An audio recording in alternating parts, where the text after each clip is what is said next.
Ողջույն։ Ի տարբերություն 1-2 տարի առաջվա իրավիճակի, այսօր այս կառավարության տված ու չկատարած խոստումների մասին խոսում է մեզանից ավելի շատ ժողովուրդը։ Ամենուր, ում միկրոֆոնը դեմ ես տալիս, խոսում է այդ մասին։ Ցանկացած իրավիճակում խնդրի բախվելիս ժողովուրդը հիշում է իրեն տված ու չկատարած խոստումները, որովհետև սրանք խոստումներ են տվել բոլորին ու ամեն ինչի հետ կապված։ Վերջերս արդարացում է գտել, ասում է, մեզ ասում են խոստացել եք չեք արել, բա որ տասնյակ բաներ էլ չենք խոստացել, բայց արել ենք, բա դրանից ինչի ոչ մեկ չի խոսում։ Ով չի խոսում, ով ասած չեն խոսում, բա մեռանք խոսալով, հայտարարելով, որ դու ինչ խոստացել ես չես արել, ավելին, հակառակն ես արել, ինչը արել ես, դրանց մասին խոստում չի եղել։ Իհարկե շատ պետք է ցանկանայինք, որ նա ինչ չէր խոստացել չկատարել, այլ կատարել ինչ խոստացել էր, որովհետև խոստումները եթե կատարել, այլ որակի երկրում կապրեինք, բայց այսպիսի ծանր իրավիճակում ենք, քանի որ նա կատարել է հենց այն, ինչ չի խոստացել։ Իր հետ համաձայն եմ, որ լիքը բաներ արել է, որի մասին չէր խոստացել։ Օրինակ, եթե խոստանար Արցախը հանձնել, ինչ կլիներ նրա հետ։ Նման բան չխոստացավ, հակառակ տրամաբանությամբ էր ելույթներ ունենում, ուրիշներին անվանում հող հանձնողներ, բայց հանձնեց։ Չի խոստացել, որ բանակը չի զինելու, չի խոստացել, որ գյուղեր կհանձնի, չի խոստացել, որ տրանսպորտը կթանկացնի, գույքահարկն էլ հետը։ Այո, այդպիսի խոստումներ չի տվել, բայց արել է, ճիշտ է ասում։ Չեք գտնի այդպիսի ելույթ, որ խոստանա թոշակը չբարձրացնել։ Ոչ, հակառակն է խոստացել, բայց ոչ միայն չի բարձրացնում, այլ ասում է, որ բարձրացնեմ, մեծ մարդիկ են, չեն իմանա ինչի վրա ծախսեն։ Ասում է, ինչու չեք ասում, որ լիքը բաներ չեմ խոստացել, բայց արել եմ։ Այո, խոսում ենք։ Չես խոստացել, որ 5000 զոհ ես տալու, 10000-ից ավելին դարձնելու ես հաշմանդամ։ Նաև չես խոստացել, որ թիմով դառնալու եք միլիոնատեր։ Այո, չես ասել, որ պարտքը հասցնելու ես 14 միլիարդ դոլարի, ընդհակառակը ասել ես պետք է այլևս պարտ չվերցնենք։ Ես չեմ հիշում նման ելույթ, որ խոստացած լինես մարդկանց նոր տուգանքների տակ մտցնել, ընդհակառակ ասել ես ժողովուրդը տուգանքի մատերիալ չէ, կգանք, սաղ կջրենք։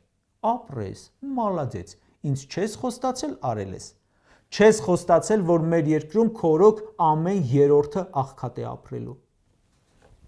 Բերեմ վերջին օրինակը, որը ամենակննարկվող թեմաներից է ու էլի չի խոստացել, բայց արել է, խանութ փակելը։ Դուք խոստացել եք, որ գործարարներին ճնշելու եք, հեծ եք խլելու, բիզնես եք փակելու, Սաշիկի 50-50-ները շահարկելով եկաք իշխանության, քանի բիզնեսից եք փայ մտել, 30-ից մինչև 90%, որոշ դեպքերում էր լրիվ խլել եք 100%-ը։ Խոստացել է, որ բիզնեսն ազատ է լինելու, չի խոստացել, որ ընկնելու է ամեն խանութի հետևից, ու ոչ թե բացելու, այլ փակելու համար։ Կառավարության դեկտեմբերի 18-ի նիստում նա եւս մեկ չլսված բան արեց։ Ինչ որ խանութից դժգոհ էր, որտեղ ապրանքի արժեքը կանխիկով այլ գինե, անկանխիկով ավելի թանկ, ու հրահանգ տվեց Պեկ նախագահին. ձևը գտեք, փակեք այդ խանութը, ին վրա են վերցնում անձնական պատասխանատվությունը։ Ասում է փակեք ու հենց ասեմ նոր բացեք։ Մեր երկրում երկրի վարչապետն է հրամայում յուրաքանչյուր խանութի աշխատել-չաշխատելը։ Երբ նայում ես կառավարության նիստում իր ու մյուսների պահվածքը, առաջին տպավորությունը այն է, որ կառավարության նիստի փոխարեն մի լրիվ այլ բան ես ականատես։ Փաշինյանը որոշում է գույքի վրա արգելանք կիրառել։ Դա քննիչի գործն է։ Արգելանք դնելը դատարանի գործն է, բայց դա էլ է Փաշինյանն անում։ Հսկողությունն իրականացնում է դատախազը, բայց Փաշինյանն է ասում. ես կգնամ ու ամեն օր կնայեմ հո չեք բացել։ Նաև իհարկե կատարում է օպերատիվ աշխատանք, որն էլ իր գործը չէ դարձյալ։ Հիմա մենք տեսնում ենք, որ մեկ պաշտոնյան անում է այդ ամենը։ Բայց այդ դեպքում կհարցնեք, ինչ ենք մենք պահում ամբողջ դատախազական քննչական դատական համակարգ, եթե Փաշինյանն է այդ սաղանում։ Լավ չի, ազատեք դրանց ու խնայողությունների հաշվին մի հատ բարի գործ անեք, օրինակ թոշակը բարձրացնեք մի 30,000 դրամով։ Հնժողջան, վատ առաջարկ է։ Եթե պետական պաշտոնյան,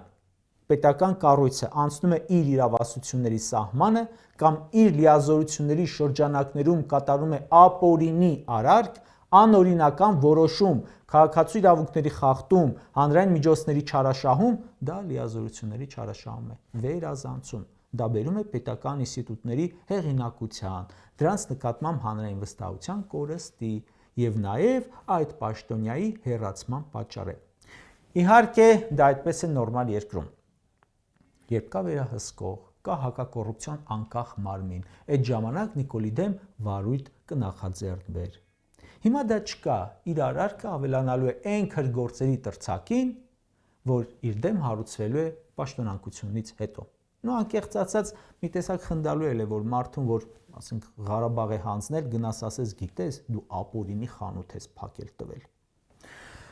Ինքը ասում է, ձևը գտեք, փակեք։ Գլուխ գլխի են տալիս, ձևը գտնում են ու փակում։ Իբր դե սա ուրիշ գործով ենք փակել։ Տպավորություն սան է, որ սա ամեն մեկի ու ամեն ինչի վրա նախապես քրգործ ունի հարուցած։ Ու հենց Նիկոլն ասում է բռնեք, այս կառույցները կատարում են այդ հրահանգը, բայց հիմնավորում են, որ չէ, Նիկոլի ասած կապ չունի, այս ինչ թվին, այս ինչ քրեական գործը կար։